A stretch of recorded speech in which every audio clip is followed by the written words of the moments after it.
Students of class 5th exercise 5.1 तक previous video में समझा दिया था। अब मैं करा रही हूँ एक्सरसाइज 5.2। एक्सरसाइज 5.2 का फर्स्ट क्वेश्चन है find the factors of the following.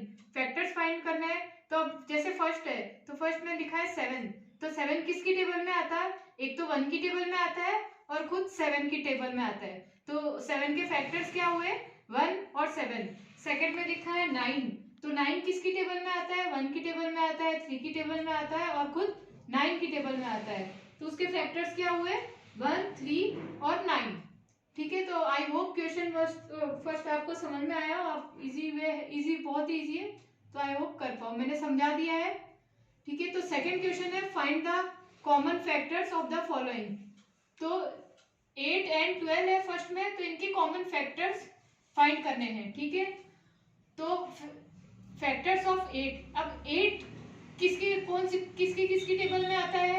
1 की टेबल में 8 आता है, 2 की टेबल में 8 आता है, 4 की टेबल में 8 आता है और 8 की टेबल में 8 आता है। ठीक है, अब 12 किसकी टेबल में आता है? 12 1 की टेबल में आता है, 12 2 की टेबल में आता है, 12 3 की टेबल में आता है, 12 4 की टेबल में आता है, 12 6 की टेबल में आता है और 12 की टेबल में आता है। तो अब इनके कॉमन फैक्टर्स फाइंड करने हैं। तो कॉमन में इसमें 8 एंड 12 के कॉमन फैक्टर्स क्या हुए?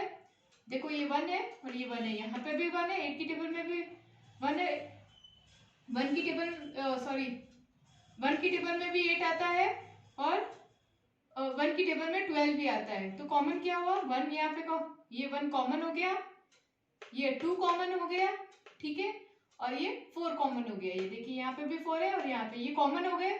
तो factors therefore common factors of 8 and 12 is equal to 1 to 4। ठीक है, मैं सेकंड वाला भी समझा रही हूँ। 10 and 20 फैक्टर्स ऑफ 10 के फैक्टर्स लिखने हैं। मतलब 10 किसकी टेबल में आता है? 1 की टेबल में आता है, 2 की टेबल में भी 10 आता है, 5 की टेबल में भी 10 आता है और 10 की टेबल में भी 10 आता है। अब फैक्टर्स ऑफ 20, तो 20 किसकी टेबल में आता है? 1 की टेबल में आता है, 2 की टेबल में आता है, 4 की टेबल में भी 20 आता है, 5 की टेबल में भी 20 आता है, 10 की टेबल में भी 20 आता है और 20 की टेबल में भी 20 आता है। तो अब इसके कॉमन फैक्टर्स लिखने हैं 10 एंड 20 के। तो 10 एंड 20 के कॉमन फैक्टर्स क्या हुए? 1 2, यहाँ पे भी 2, यहाँ पे भी 2, 5 और 10, यहाँ पे भी 10, यहाँ पे भी 10, ये कॉमन हुआ है दोनों में।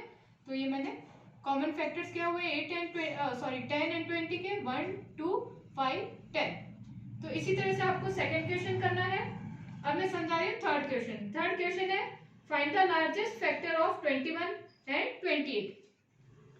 लार्जेस्ट फैक्टर्स फाइंड करना है किसके? 21 एंड 28। तो पहले हम तो फैक्टर्स लिखेंगे 21 के।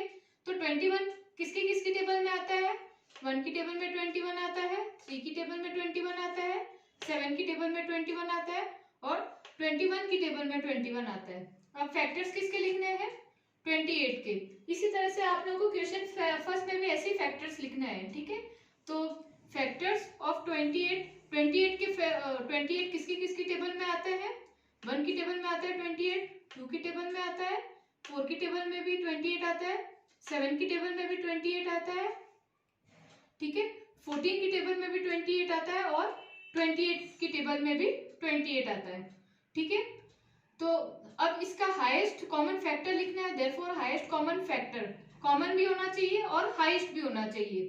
ठीक है, तो अब जैसे हम यहाँ तो कॉमन कौन सा हुआ? 7 और 7, क्योंकि यही हाईएस्ट है। अब जैसे ये 3 है तो यहाँ तो 3 नहीं है, तो इसलिए ये कॉमन नहीं हुआ।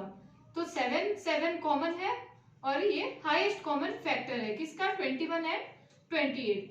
Therefore highest common factor of 21 and 28 is equal to 7। ठीक है, तो आई होप समझ में आया हो। क्वेश्चन 3 तक कोशिश करना क्वेश्चन 4 और 5 करने की, नहीं तो मैं नेक्स्ट वीडियो में समझाऊंगी।